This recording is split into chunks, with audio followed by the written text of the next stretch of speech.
Welcome to the Pardes channel. Today we explain Prophet Samuel 1, chapter 29 in a clear and simple way, step by step. So, I want you to imagine the absolute intense tension of this specific moment in history. We've got David, right? The anointed future king of Israel. And he is marching to war. But he's not marching with the Israelites. No, he's actually marching alongside the Philistine army, heading directly into a massive, brutal conflict against his own people and his own king, King Saul. You've got to wonder, how did David, the great hero of Israel, end up in this truly impossible situation? And more importantly, how in the world is he going to get out of it without shedding the blood of his own brothers or, betraying the foreign king who literally gave him shelter? Well, that is exactly what we're going to uncover today as we walk through the simple, literal meaning of this text. Here is our agenda for today. 1. The gathering at Aphek. 2. Philistine commanders react angrily. 3. Achish dismisses David peacefully. 4. Clarifying names and places. 5. Practical life lessons. And 6. Chapter 29 recap. We're going to break down all 11 verses of this chapter so you don't miss a thing. All right, let's jump right into section 1, the gathering at Aphek. Okay, so we're starting with verse 1, and right away we need to establish the vital context of where David currently is, and honestly, why he's even there. To escape the relentless, years-long pursuit of King Saul, who's just been hunting him all across the wilderness, David had to make a desperate tactical decision. He fled Israel entirely. He is now living in hiding among the Philistines, who are, of course, the sworn historic enemies of Israel. To survive, he allied himself with a Philistine king, acting as if he has completely defected. So verse 1 sets the physical stage for us. The Philistine forces are gathering all their troops at a place called Aphek, a major crossroads and staging ground.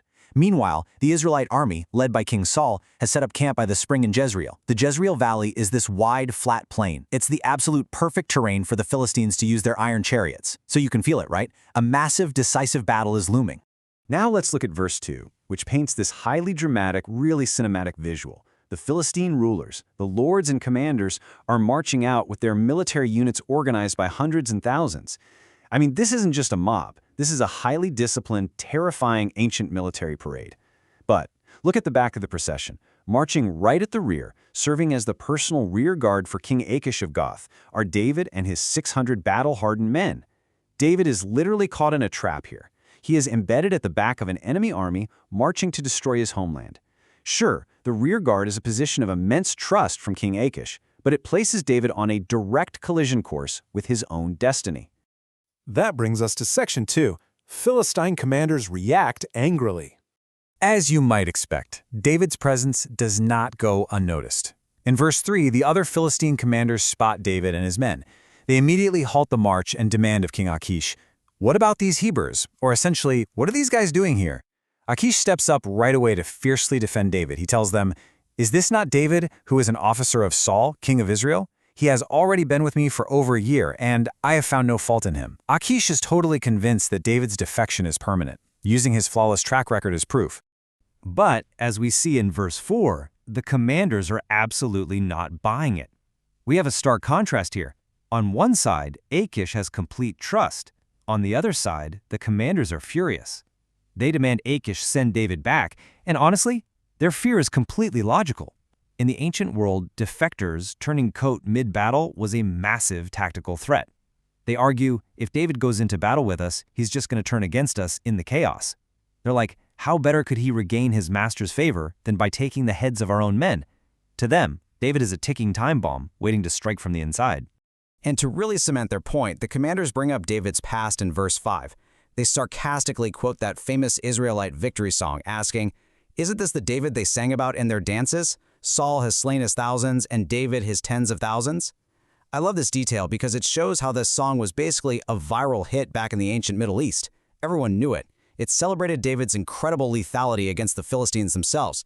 So his massive historical success at killing their own people is exactly why they refuse to trust him now. The very reputation that made him a hero in Israel makes him a total liability here. Let's move on to section 3. Achish dismisses David peacefully. So, Achish is outvoted, the coalition is spoken, and they need a united front for war. In verses 6 and 7, Achish calls David over for this incredibly tense private conversation. And what happens next is wild. Achish actually swears an oath by the Lord, using the Hebrew name for God, Yahweh. For a Philistine king to use the specific name of the Israelite God shows immense respect for David. He basically says, look, you've been perfectly reliable, I'd love to have you fight with us, but the other rulers just don't approve.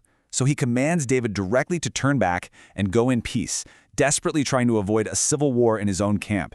Now, how does David react? Verse 8 shows David protesting vigorously. He asks, "But what have I done? Why can't I go and fight against the enemies of my lord the king?" It's such a brilliant moment. Internally, David has got to be incredibly relieved, right? He just got spared from having to fight his own people. But outwardly, he plays his role flawlessly. He acts totally offended that his loyalty is even in question. He pushes back just enough to keep up his cover, but obviously not so hard that Achish actually changes his mind. In verse 9, Achish responds to David's protest with this really profound statement.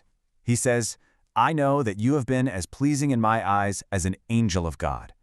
A pagan king is using the terminology of a malach Elohim, an angel of God, to describe David. It just highlights how Achish viewed David's purity and loyalty. But despite the compliments, the ruling of the coalition stands. The other commanders have said no, and the decision is final. So we come to verse 10, where King Achish gives David his marching orders.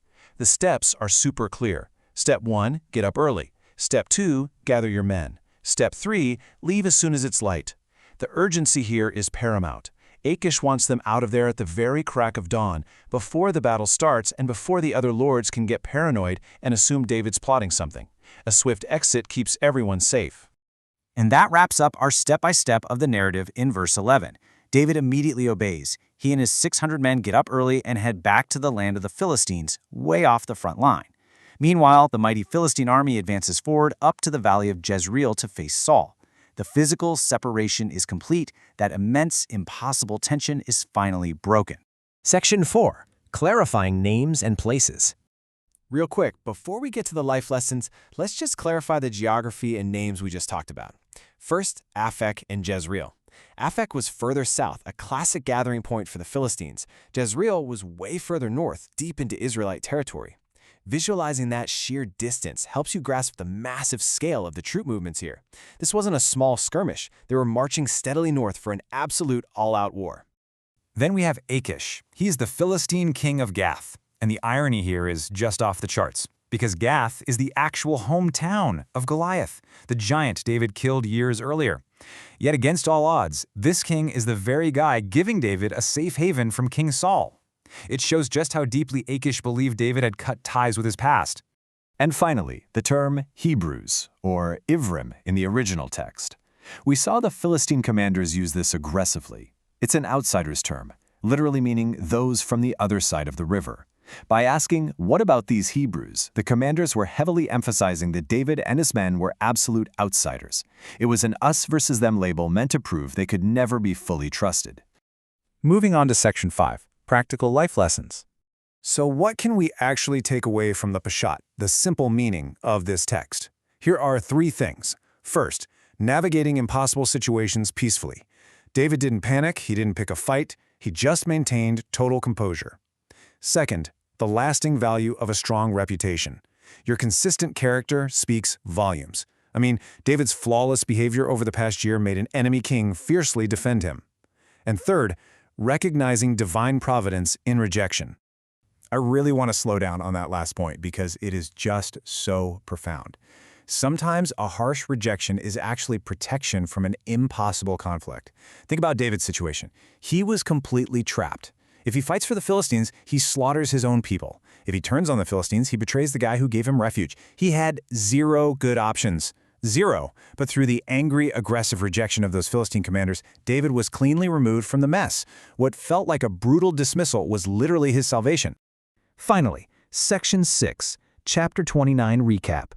To make sure we've really locked this all in, let's look at the chronological timeline.